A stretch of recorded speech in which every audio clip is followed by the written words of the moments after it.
Hi wears. டால்ஃபினாக இருக்க விருப்பப்படுறீங்களா, இல்லைன்னா ஸ்வராமீனாக இருக்க விருப்பப்படுறீங்களா? You mean sharp. ஸ்வராமீன், ஐம் சாரி, ஷார்ப் மீன் எப்படின்னா, அது நான் கடலுக்குள்ளே வீழ்ந்துட்டேன்னா அது என்னை காயப்படுத்தும். அதே நான் கடலுக்குள்ளே வீழ்ந்துட்டேன்னா டால்பின் என்னை பார்த்துச்சின்னா என்னை காப்பாற்றி விடும். ஸோ டால்பினும் உங்களுக்குள்ளே தான் இருக்குது, ஷார்ப் ஃபிஷ்ஷும் உங்களுக்குள்ளே தான் இருக்குது. நீங்கள் எந்த ஃபிஷ்ஷை விருப்பப்படுறீங்க? இன்னொரு ஃபிஷ் இருக்குது, அது ஜீசஸ் ஃபிஷ். ஜீசஸ் ஃபிஷ் சாப்பிட்டாரு, கேள்விப்பட்டுக்கிறீங்களா? காட் ஃபிஷ்ஷு சாப்பிட்றது அதிசயம் தானே. ஆமாம், அவர் என்ன பண்ணாருன்னா, அவர் இடத்துல போயிட்டு இருந்தார். அப்போது பேதுரு படகை கொஞ்சம் கேட்டார், பிரசங்கம் பண்ணணும்பா, உன் படகை தாப்பான்னு. அப்போ பேதுரு உடனே இடம் கொடுத்தார். அதுக்கு முன்னாடி பேதுரு என்ன பண்ணியிருந்தார் தெரியுமா? வலையை பழுது பார்த்து கொண்டு இருந்தார்.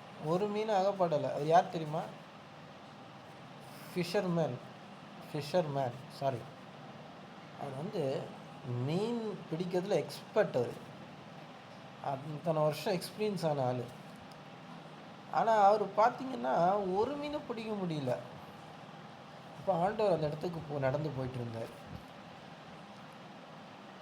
ஆண்டவர்னா வார்த்தை. ஆமாம், ஏசப்பா இந்த வார்த்தையில் தான் உலகத்தை உருவாக்குனார். அப்போது இந்த வார்த்தை ஆனால் இயேசு கிறிஸ்து நடந்து வந்துட்டுருக்கார். அப்போ வார்த்தை தான் மாம்சமாகி சரீரமாகி, புரிதா உங்களுக்கு? வேதத்தில் இருக்குது. யோவாஸ்தனன் 3 அதிகாரத்தை எடுத்து படித்து பாருங்கள், போட்டிருக்கு. அவர் ஆதியில் தேவனோடு இருந்தார். அவர் தேவன், அந்த வார்த்தை படித்தா தெரியும். நான் ஒரு நாள் படித்து காமிக்கிறேன். அவர் ஆதியில் தேவனோடு இருந்தார். அந்த வார்த்தை மாம்சமாகி ஜீவனாகி சரீரமாக வெளிப்பட்டார். ஏதோ ஒரு வார்த்தை இருக்குது, அந்த படித்து ஒரு நாள் காமிக்கிறேன். சரி, இப்போ அந்த பாயிண்ட்டுக்கு வரேன். அப்போ இயேசு கிறிஸ்து அந்த இடத்துல நடந்து வந்துட்டுருக்கார். அப்போ பேதுருவை பார்த்து கேட்குறாரு, பேதுருவே உன் படகு கொஞ்சம் சரியாப்பா. அப்போ பேதுரு, ஐயரே முழுவதும் மீன் சாரி படகு தந்தார்.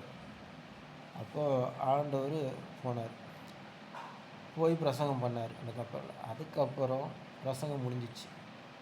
அதுக்கப்புறம் பேதுருவை பார்த்து ஆண்டவர் கேட்டார், என்னப்பா அப்படின்னு சொல்லும்போது, அப்போ ஆண்டவர்கிட்ட சொல்கிறாரு, நான் முழுவதும் மீன் பிடிக்க வலையை போட்டேன், ஒன்றும் முடியல. ஆனாலும் உங்களுடைய வார்த்தைக்கு நான் கீழ்ப்படிஞ்சு இந்த வலையை போடுறேன் அப்படின்னு சொல்லி போட்டார். போட்ட அவருக்கு 2 மடங்காக என்ன கிடச்சதுன்னா மீன் கிடச்சிது. படகே முழுங்கத்தக்க அளவுக்கு மீன் கிடச்சிது. பெரிய மீன் கிடச்சிது, சின்ன மீனும் கிடச்சிது. இப்போ இது எதுக்கு சொல்ல வரேன்னா, பெரிய மீன் ஒரு குறிப்பிட்ட நம்பர் சொன்னாங்க, சின்ன மீனும் இருந்தது. எதுக்கு இது சொல்கிறேன்னா, கர்த்தர் நம்ம படகுல இருக்கணும், அப்போ தான் ஆசீர்வாதம். புரியுதுங்களா? அவர் வார்த்தைக்கு கீழ்ப்படிஞ்சால் ஆசீர்வாதம். அவர் நம்ம படகுல இல்லாமல் என்னத்தான் ஆசீர்வாதம் வந்தாலும் அது நிலை இல்லாமல் தான். ஆமாம், அவர் வார்த்தை கீழ்ப்படிஞ்சு அந்த வலையை போட்ட உடனே எவ்வளோ ஆசீர்வாதம் பார்த்தீங்களா? அந்த மீன் படகே முழுகிற அளவுக்கு மீன் பிடிச்சாங்க. இந்த பிரசங்கத்தை பண்ணும்போது எனக்கும் நெருக்கத்தின் மத்தியில் போராட்டங்கள் இருக்குது, இல்லைங்களா? ஸோ அதில் எதுக்கு நான் இதை சொல்ல வரேன்னா, கர்த்தரை நம்பினவர்கள் ஒருபோதும் வெட்கப்பட்டு போவதில்லை. Praise the Lord. Thank you, Jesus.